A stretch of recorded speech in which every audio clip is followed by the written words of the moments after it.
You want to feel old? This guy right here.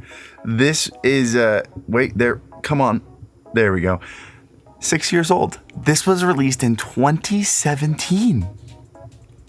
Kill me. Oh, also, by the way, if you haven't seen it yet, there's a brand new Stream Beats music video that I shot with Fuslie the other week. I'm gonna link to both the music video and the song on Spotify in the description down below, so go check that out. But yeah, 6 years. I remember when they dropped this. I can't believe it was 6 years ago. Anyway, it's been 6 years. It's never been updated or like replaced or anything. All other capture cards have been like pushed into the future. That one's just chilling there. I guess there have kind of been updates, and by that I mean there are like a bajillion third-party companies. Check this one out. The EZCap Camlink 4K. They named it the exact same thing. The point of this video is this is a 6-year-old device that we still talk about and buy as if it's brand new. The prices dropped a little bit from like 130 bucks down to 100 bucks, but like, what's the difference in technology? How much do we need to spend $100 on this? That's the real question. Should you spend $100 on a Camlink, or is there a replacement version that exists today, or do we even need Camlinks at all with new camera technology? I went to Camlink heaven, or hell, really depends on the results of this video, but I went and spent a couple $100 on some knockoff Camlinks to see what the space looks like today. So let's test some Camlink replacements. Some are as cheap as $18, and some are more responsibly priced, where I feel like maybe there's like an actual working circuit on the inside of it and it's not just plastic. And then also we're gonna test cameras like the ZV-E10 and also the A7 IV that I'm using right now, and plug them straight into the computer using their UVC protocol so they show up as webcams, bypassing the need for a Camlink entirely. Look, I just wanna answer the question, is there any reason to buy a Camlink anymore? Let's find out.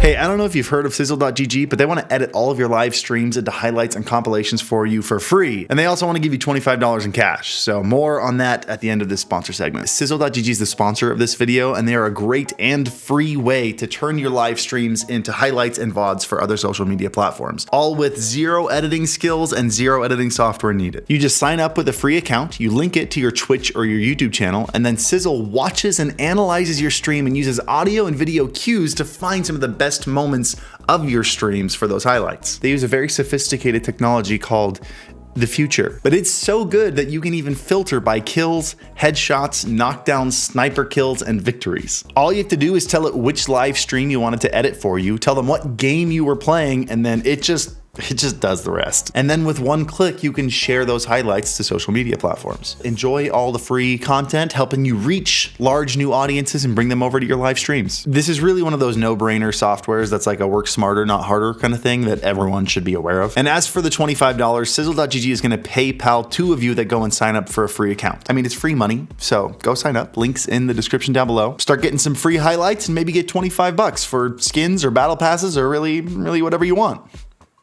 Back to the video. All right, so what I've done here is I've picked up 4 off-brand Camlinks. One of them from a pretty reputable company. It's the Atomos Connect, and then 3 of them are kind of Amazon randos. You know, those listings that are like littered with poor English, and you know we're just slapped up real quick, but are always cheaper than the authentic thing. So we're on a hunt here, see if we can find something good. I also made sure on those Amazon randos to get like a variety of prices as well as features. So we've got a $90 one, we've got I think a $60 or $70 one, and then we've got an $18 one. So this will be fun. Let's start with this guy. This is the $90 one, and this one it felt like the biggest scam out of all of them because I couldn't really make sense of the listing. Let me show you. So sometimes these articles kind of contradict each other, and also lots of times the biggest thing you need to worry about is they'll say things like 4K in the title, but they won't specify what's 4K. Like they'll say 4K, but all that means is it can receive a 4K signal. It actually captures 1080p. So this had some weird things. It says right in the title, 4K 60, record in 4K 60 with ultra low latency. But then there's this thing down here where it says supports up to 4K at 60 FPS, 1080p.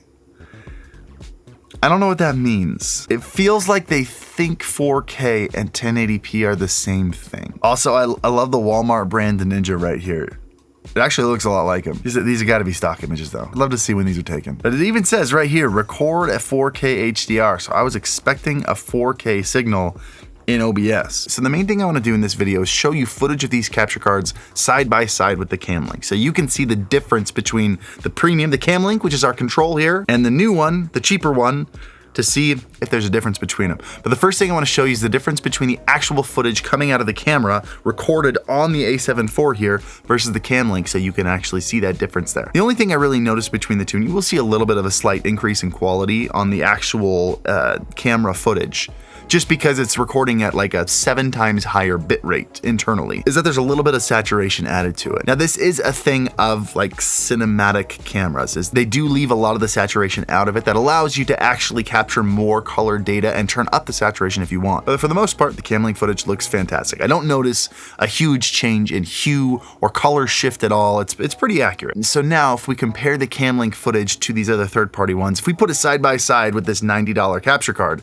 you'll notice they actually look pretty similar. I didn't really notice any added noise in the dark part of the left side of the footage, except for maybe just what the increased saturation and contrast gave to it. The only problem was it didn't actually capture 4K. After all of that advertising, I tried so hard to get it to capture 4K in OBS, and it didn't like 4K footage, no matter what I did. In fact, a 4K resolution wouldn't even show up in the options of the capture card. Like it just wasn't there. So that's where we're at so far in this test. $10 savings, loss of 4K.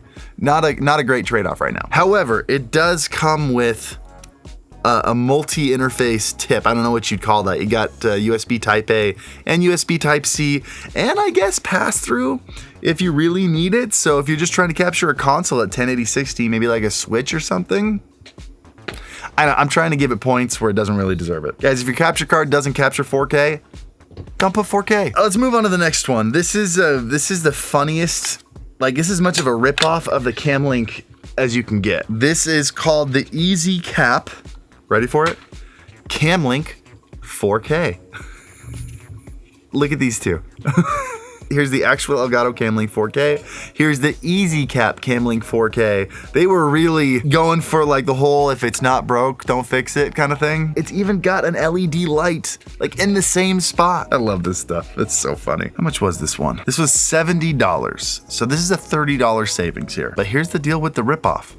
This one actually turned out great. It captured 4K 30 just fine, it captured 1080 60 just fine, and the colors look nearly identical. Like of all of these copies, this was by far the closest clone of the Camlink 4K. This was definitely my favorite out of the four. It even did something kind of cool. When I was halfway through adjusting the resolution between 1080 60 and 4K 30, and I'd switched the camera HDMI output to be, I think I switched it to 1080p after 4K. The Camlink, well, sorry, the EZCap Camlink actually told me, hey, this is the wrong resolution. If you want this to work, make sure you change your capture card resolution to 1080p. Like it recognized that it was getting the wrong one and it gave me a prompt to fix it. Kind of nice. They put some thought into this one. Let's grab the Atomos. If you're not familiar with Atomos, they make some pretty big products. Like the Ninja 5 is probably the thing that I've heard of the most. I actually have one. It's an external monitor that can also do external recording at like, I think it's like 12-bit RAW or stuff. It's pretty nuts. The thing that kind of bummed me out about it is that it was $70 like the last one, and I couldn't get it to go above 1080-30. The listing on B&H Photo says it does 1080-60 output over USB. Now, to be fair, that is a second generation. Maybe they added that to it, and the original one that I have here is only 1080-30. I'm actually borrowing it from a friend. This is the one I didn't buy. But $70 for 1080-30 was kind of a bummer, and on top of that, the colors started getting really wonky. Like it added a pretty significant green tint to the footage that you can really see like around the edges of my face, as well as on the white door in the background behind me. Like my hair looks extra yellow, my shirt looks like teal instead of blue. All around, definitely not great to go from $100 at 4K 30 or 1080-60 down to $70 at 1080-30 and with bad color. Yeah, definitely no recommendation for the Atomos Connect on this one. But let's jump to the last one, because this one was $18. First of all, I don't know why these super cheap ones don't ever have a name. It's just called video capture. Just the whole name. And I get it. When you sell something for 18 bucks, you really have no room in the budget for coming up with a name. 4K HDMI to USB-C. Again, this is where it's kind of vague. 4K HDMI to USB. So it makes it sound like that's the input.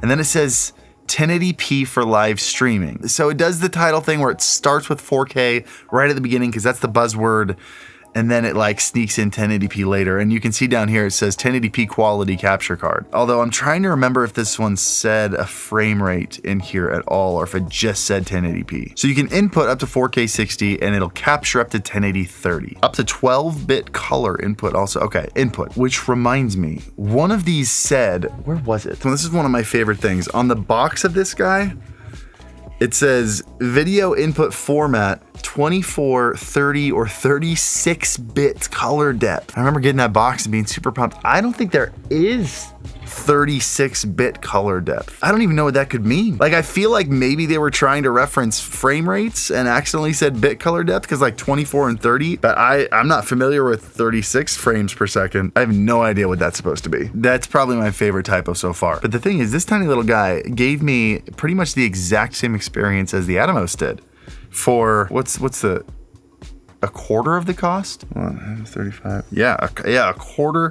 $18 would be almost exactly a quarter of the cost of the Connect. Yeah, 1080 30, just like I got out of the Connect. A weird greenish tint, just like I got out of the Atomos Connect. But $18 and 36-bit color depth. Maybe that's where the green comes from. That's the extra 28-bit color depth. 28 bits of green. So before we get into the UVC stuff where we don't even use a capture card, I'd say there are two pretty clear winners of the knockoff cam links. Got the EZCap cam link, which is, I mean, just shot for shot, a cam link for less money. And then it's kind of hard to beat $18 if all you need is 1080 30 and you can maybe, you know, add some color correction, pull out a little bit of green.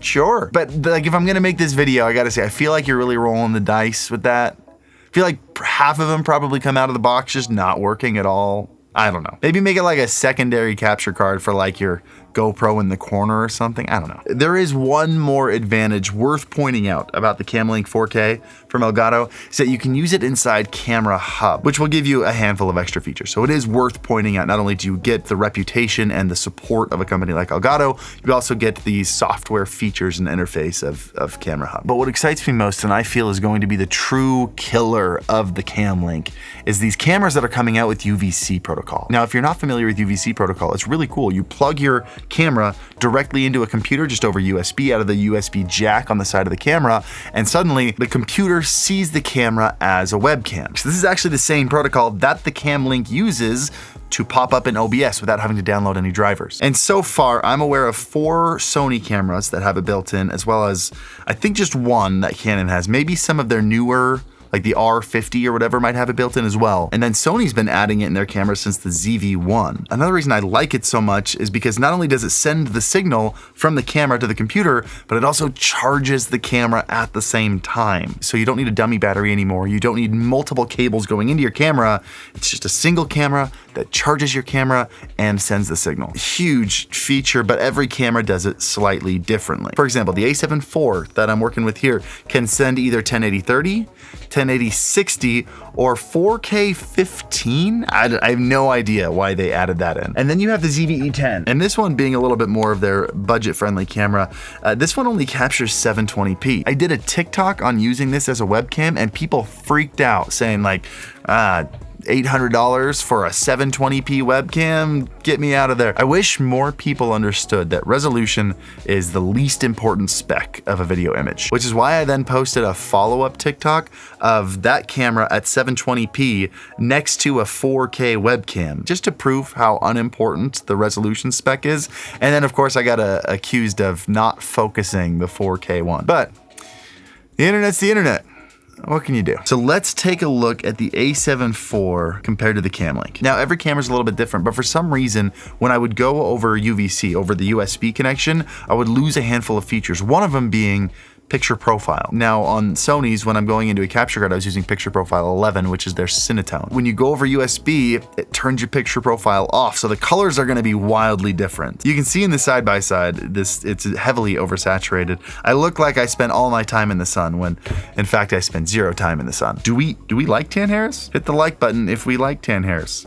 comment if we don't. But any of this could be adjusted with some color correction, so I'm not super concerned about it. The main thing is it looks like the quality is just about the same. Like, I'm not seeing any additional noise, I'm not seeing any artifacting. The quality looks fantastic. I actually use UVC on this camera for my YouTube live streams when I just go straight from my camera into my laptop, and that's how I stream. This one also had some pretty real color changes, but this one went the other direction. My face is almost like more pale and kind of pink.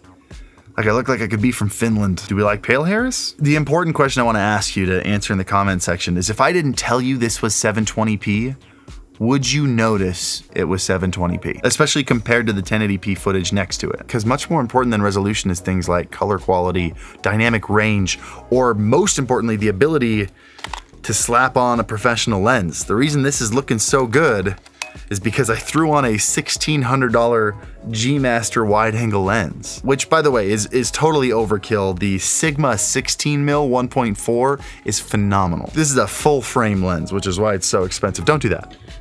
Don't do that at all. I'm gonna be using that lens for some street photography in Japan next month, so yeah, don't use that as a streaming lens. But I gotta say, my favorite thing is definitely the UVC on cameras. If anything is gonna be a real cam link killer, it's gonna be UVC. And I'm especially excited to see camera makers put like 4K 30 and 4K 60 UVC into cameras so that they really do become the best webcams you can get. But anyway, do you have any thoughts? Does maybe learning about UVC during this video change the camera you're gonna be looking for in the future? Let me know in the comments. Hope you found this interesting, and as always, happy streaming.